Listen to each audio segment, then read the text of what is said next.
Hello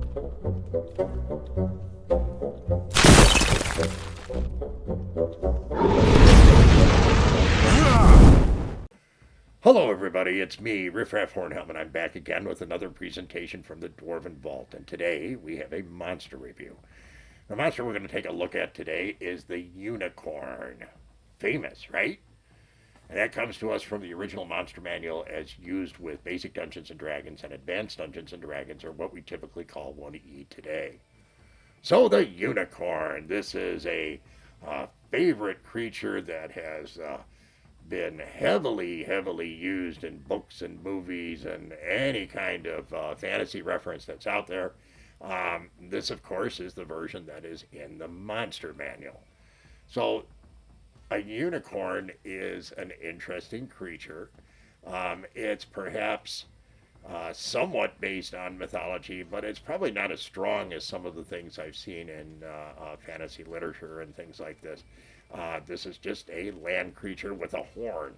Now, it's a large creature, but it's an equine creature, so it's the size of a horse. But it has a big, long horn. Now, it has an armor class of 2, and it has 4 hit dice plus 4. So that's 4 hit dice, and add a total of 4 points to the end result. Not super huge. The armor class is certainly low, so that's good. It also can attack 3 times, 1 to 6 with each hoof, and 1 to 12 with its bite. It doesn't include the horn. Now, it does have a special attack, and that special attack is when it charges with its horn. Big surprise. If it strikes with the horn, which is an intent attack from the unicorn, it'll do 2 to 24 points of damage. And it strikes as if it were a plussed weapon. And that plus would be a plus 2 on the horn when it strikes. Now, it is a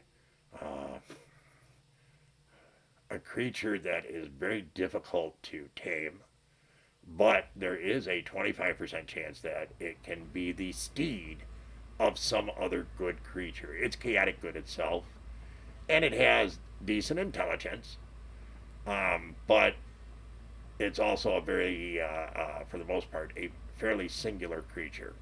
And it is rare to encounter them in groups of more than 2 to 5. 2 to 5 would be an awful lot of unicorns. They've always been very singular creatures in any of the dungeons that I've played in or used them in. They are incredibly good at surprising. They surprise like, I don't know, it's like 1 out of 5. And they cannot be surprised by anything within, I think it's like 200 plus feet. They're a very tough creature to have anything bad happen to. And a unicorn can't be, you can't use a hold creature, hold monster spell on it. No charm, no sleep. It's very difficult to capture one. And of course, people do want to capture them, or evil people do, because the horn is valuable. It is proof against all poison, including gas-style poisons, but it's total proof against poison. And obviously, it has a fair amount of gold piece value as well. Now, because they're a good creature and they are very reclusive, hanging out and, it depends on what your DM wants to on that. It's usually going to be some kind of pastoral, idyllic setting, whether it's like a high alpine meadow or a pasture land that looks like it belongs to the gods or something like that. That's where you're going to find a unicorn. Because they're good, you don't have much chance of favorably interacting with one of these unless you are good. And of course, people who are virginal have more opportunity to speak, calm, and capture a unicorn than most of the horny bastards that I see playing D&D. Now, they don't have any specific magic resistance. However, they make all their saving throws as if they were an 11th level spell user or 11th level magic user. That's pretty potent right there. And they have one other cool thing they can do. They can teleport, even with a rider on them, up to, it's like 350, 360 feet away from where they are. They can't go any further than that, but they can only do this once per day. So that's a pretty effective extra ability to have on top of it. These are fairly effective creatures when it comes to combat if they're on your side. Against them, uh, I don't know. You know, us dwarves, given where unicorns like to hang out, and I guess we're not considered the prettiest people in the world, so dwarves, you know, don't really run into unicorns. Unicorns aren't looking for us. And amongst all my dwarven friends and relatives and so forth, yeah, not one. Nobody's ever run across them. I can't see how it's going to happen. They're more likely to run into elves than they are to us. And as long as they don't run into us with the horn, well, okay, we're good then. Gaming world's a little bit different, and I went out to the greater Hornhelm community and spoke to the dungeon masters and the players out there and asked them about the unicorn.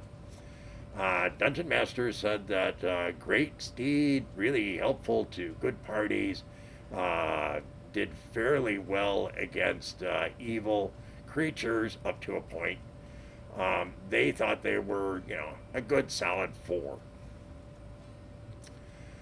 Talking to the players out there, they actually gave it a little bit better ranking. I think some of it had to do with the ability that it was so hard to for it to be caught by its enemies, and also the fact that it could teleport.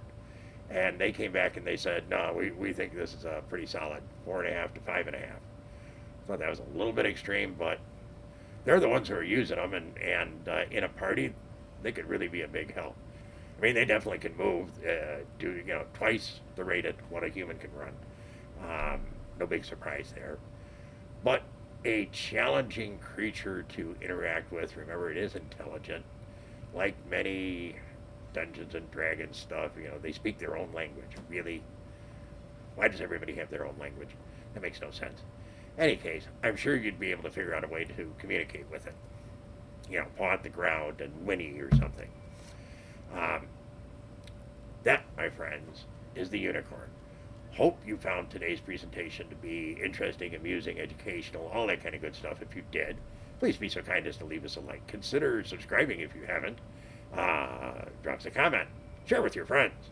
But most of all, come back and see us again real soon.